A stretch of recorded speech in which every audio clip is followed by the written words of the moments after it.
Seperti yang kita ketahui, India pernah dijajah oleh kolonial Inggris selama 2 abad lamanya. Negara asal Raja Charles ini juga menjarah habis-habisan sumber kekayaan negara tersebut. Jika ditotal, Inggris menghabiskan kekayaan India sebanyak 45 triliun dolar Amerika. Awal kedatangan Inggris. Kalau kita belajar sejarah, pasti tahu kalau adanya pelayaran penjelajahan samudera ke arah timur. Berbagai negara Eropa berlomba untuk menguasai wilayah timur seperti Spanyol, Portugis, Belanda, Prancis, dan bahkan Inggris. Tujuan utama mereka dikenal dengan 3G, Gold, Glory, dan Gospel, atau kekayaan, kejayaan, dan misi menyebarkan agama. Bangsa Barat yang pertama kali tiba di India bukanlah pasukan Inggris, melainkan pasukan Vasco da Gama dari Portugis. Barulah pada abad ke-17, Prancis dan Inggris menyusul ke negara India. Tujuan Inggris datang ke India untuk berdagang. Mereka meminta izin kepada penguasa India saat itu dinasti Mughal. Awalnya ditolak mentah-mentah, tetapi setelah negosiasi yang cukup alot selama 2 tahun, Inggris akhirnya diperbolehkan berdagang. Tujuan Inggris bukan hanya untuk berdagang, tetapi juga mengumpulkan kekayaan. Maklum, Inggris kalah dalam perang salib sebelumnya. Inggris berupaya merebut daerah penghasil rempah-rempah yang nantinya akan dijual ke Eropa dengan harga yang tinggi.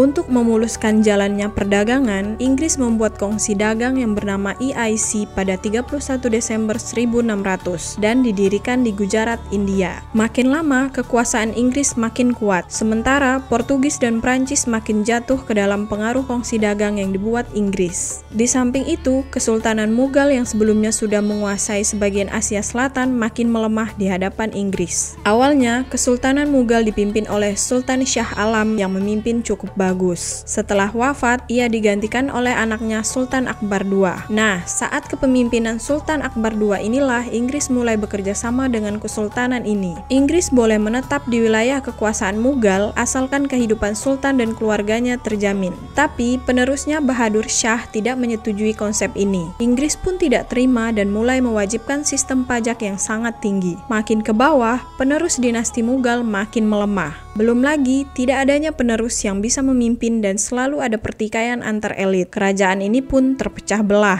Setelah berjaya selama 1 abad, Kesultanan Mughal akhirnya runtuh. Bahadur Shah pun terusir dari kesultanan pada tahun 1858.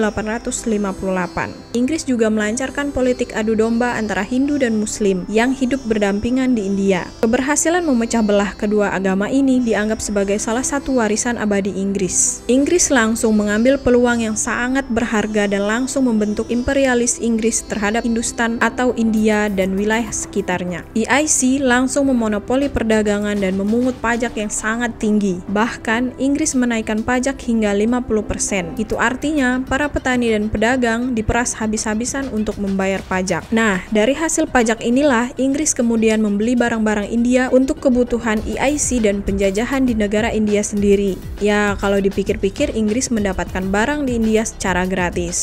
Kolonialisme Inggris inilah membuat India mengalami kemiskinan dan kelaparan yang cukup parah, terutama pada tahun 1765 hingga 1938. Ditambah terjadinya peperangan di mana-mana dan adanya sistem kasta di India. Sebenarnya, Inggris melarang adanya sistem kasta karena menghambat kemajuan sosial. Tapi, Inggris juga memanfaatkan adanya sistem kasta tersebut. Setelah dijajah habis-habisan oleh Inggris, India yang tadinya merupakan negara kaya menjadi negara termiskin di dunia saat Inggris meninggalkan negara itu pada tahun 1947.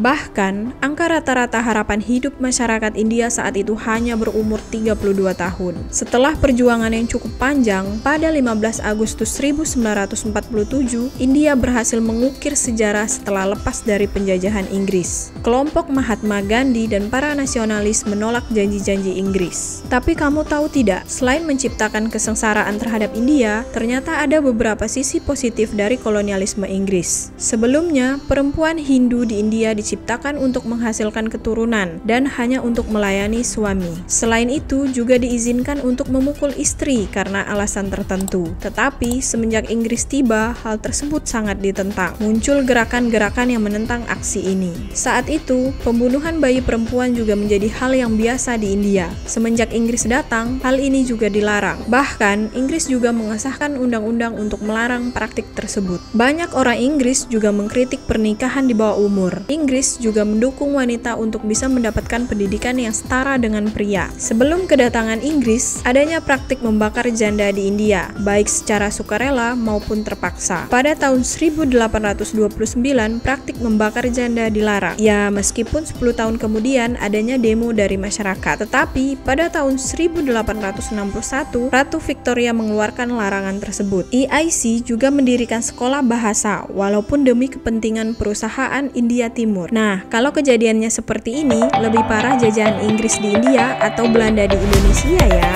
Komen di bawah ya.